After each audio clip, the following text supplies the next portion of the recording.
Hi, my name is Carolina Gellen. Welcome back to Food 52, where we're gonna make a delicious beet jam today. We're gonna start by chopping off our beets.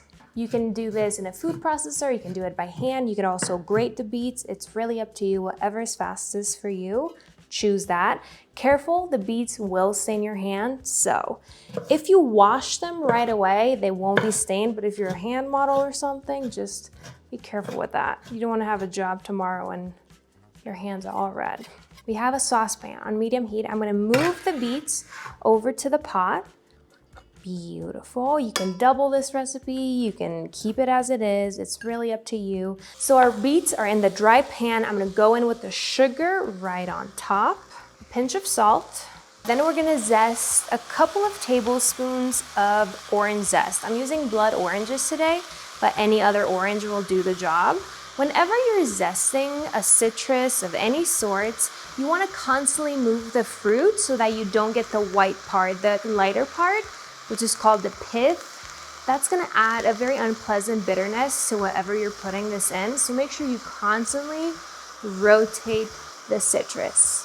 What we're doing right now is waiting for the beets to release their own natural juices and to start the cooking process. I don't want to add any water yet. I don't want to add any orange juice. We're just waiting for them to sweat a little bit and do their own thing. You could mix this just a teeny tiny bit. You can already see so much liquid in the pot, and they've been in there for what, a minute? Citrus juice, orange juice squeeze. Scene one. I don't know how this works, but it's a fun little prop.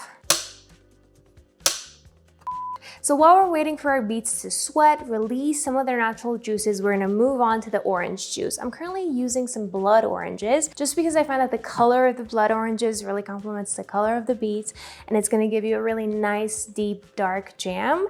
If you wanna use regular oranges, use regular oranges. It's really up to you. I like the flavor of these two. Again, it's really up to you, so pick your orange. I have here a little hand juicer. You can do this in an electric one, you can do this by hand. We need around a half cup of orange juice. I really like the pairing between the oranges and the beets. I feel like they bring a very bright, vibrant flavor in the beets that can tend to be a little earthy. I don't want to say they taste like dirt because they don't. I feel like that's a misconception about beets. They do have an earthy taste to them, but if your beets taste like dirt, it's probably because you haven't washed the dirt off, you know?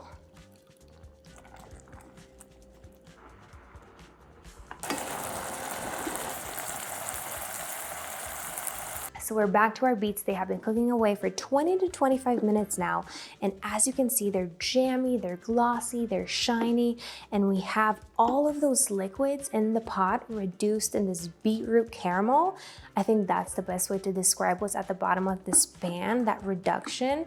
It has the prettiest pink color, and it's what's gonna take this jam to the very next level. Let me bring you closer. I'm gonna show you the... Excuse me.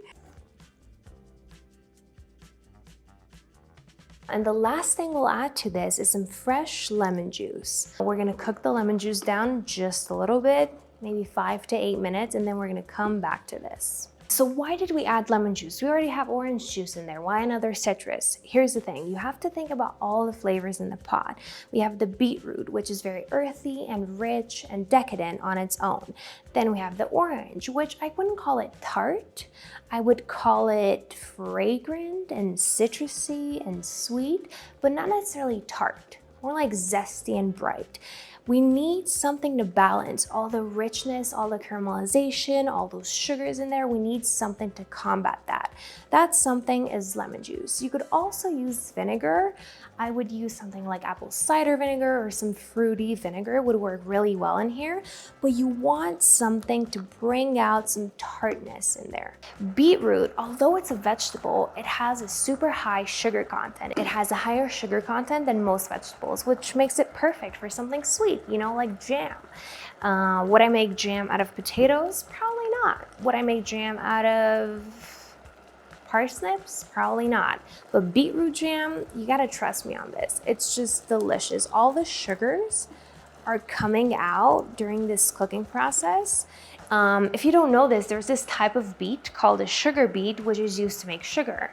It's just like cane sugar, but made out of beets. This isn't that beet, but just so you know, it's super sugary, super sweet, and it's perfect for sweeter things, not just savory stuff. I feel like it's my duty as an Eastern European to bring beets to people's homes because so many of us, not including me, tried beets once, twice. They tasted like dirt. They tasted like this. You didn't like them, but then you just completely gave up on beets. And I'm not gonna let you do that. You can't give up on beets. I think my favorite way to serve beets, to have beets, is pickled beets. I think that's my favorite way to cook them and prepare them. My second favorite way is this jam over here. Chef's kiss. It works well with meats. It works well on toast. It works well in oatmeal, cereal, cocktails, marinades. That's about it. It works well in anything you can think of, and it's a great way to get people to like beets, even someone that's like, oh my goodness, I hate beets, they're the worst thing ever. Give them this, don't tell them what it is, and they're probably gonna like it. So the lemon juice has been cooking away. All we're left with is this jammy, glossy beetroot flesh that we're now gonna blend. Now we're going to transfer the beets to this container where I can blend them using an immersion blender. Look at that color. This is what I'm talking about when I say beet caramel. That is beet caramel right there. Gorgeous. Just a disclaimer right here. If you happen to have marble counters or something super easy to stain, you want to clean it right away. Clean it off right away. I had like a small marble table and I stained it with beets. The only way I was able to take most of it out was by using baking soda. Mix baking soda and water and put it over the stain and let it sit overnight and then scrub it off the next morning. It worked. I didn't remove it completely, but it did do the job. That's just a fun fact for you. Just be careful. These things are gonna stain anything they touch. I'm going in with my immersion blender. This is probably gonna be really loud, so I'm not gonna talk. Just go into the bottom and blend away.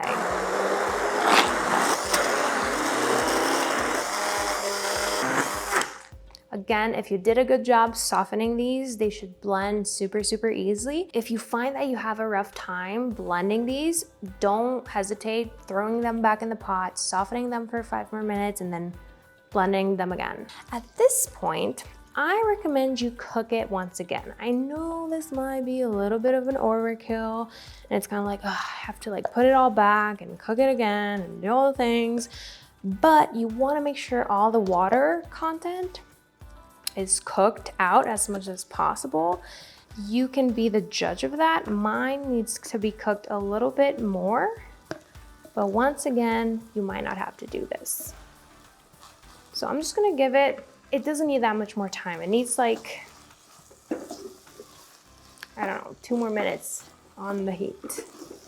That said, maybe you cooked it down a little bit too much. It's too thick, it's too pasty, you want it a little bit thinner. Right now, you could add a little bit more water or a little bit more citrus juice and loosen it up a bit. Mine is done. I'm gonna show you what it looks like. Gorgeous. Absolutely gorgeous. So our jam is pretty much done. I'm looking at it. I like the texture. I dig it. I can turn off the heat and transfer this to a jar. I'm gonna go in to a jar. We're gonna need a couple of jars, I think. This is what we're left with in the pot. Don't wash it yet. I'm gonna show you what to do with this. I like to leave these aside to get to room temperature on their own before I add them to the fridge. Again, they last up to 2 to 2.5 weeks in the fridge. Always keep an eye on them. If you see any mold, that's not good, but if you don't, you're all good. And yeah, now let's move on to what you should do with the leftover stuff in the pan. Here's why I told you to not wash this off yet. Don't put it in the dishwasher, wash it off by making a cocktail out of it. I like to do this whenever I make jams or some fruity sauces and I have a bunch of residue on the bottom. I'm gonna squeeze in some lemon. You can use a grapefruit, that would be awesome. You can use some more oranges, that would be also awesome. Then I have a shot of tequila. You can use gin, you can use vodka, you can use nothing. If you want to make this a mocktail, simply skip the tequila and do whatever you want. And now we're just gonna like stir this around to make sure all of that stuff comes in the tequila and lemon juice. Again, we're not on heat whatsoever. I'm just trying to scrape all these bits off of the pan. Get your glass, fill it with ice, then pour all this like tequila and sugary and beetrooty goodness in here. That looks hot. You could strain this mixture, kind of like the little beetroot clumps. Then I'm going in with either seltzer, but I did find some tonic water in the back of my fridge, so I'm going in with that.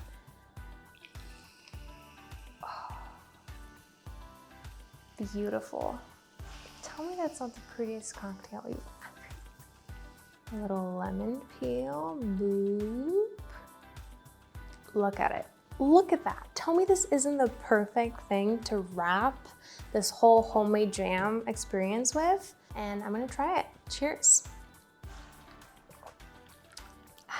It's like, it's what you need. It's just what you need after making this. Now, back to the jam. Here's how I like to serve it for a crowd. If you're at home alone, you just put it on a toast. But if you want a plate to impress, here's what you're gonna do. Get some yogurt, get some ricotta cheese, some mascarpone cheese, some whatever creamy cheese you can think of, and put it on a plate, preferably a pink plate, but that's really up to you. And just give it a little swoosh, a little swirly swirl, a little, have fun with it, freestyle it. Then you're gonna grab a spoonful of your beetroot jam and place this right in the middle. And now you're gonna swirl this in there. You grab a piece of toast or a piece of fresh bread and you dig in, and everyone digs in, and it's like everyone has their own little pink beetroot jam toast. I really stuck to the theme today. I'm pink, the plate is pink, the jam is pink, my drink is pink. You have to wear pink when you make this. Cheers. It's earthy, it's jammy, it's tangy, it's citrusy, and all the good things. It's absolutely perfect and delicious. Thank you for watching this. If you want the recipe for this jam, it's on food52.com or at the link in the description.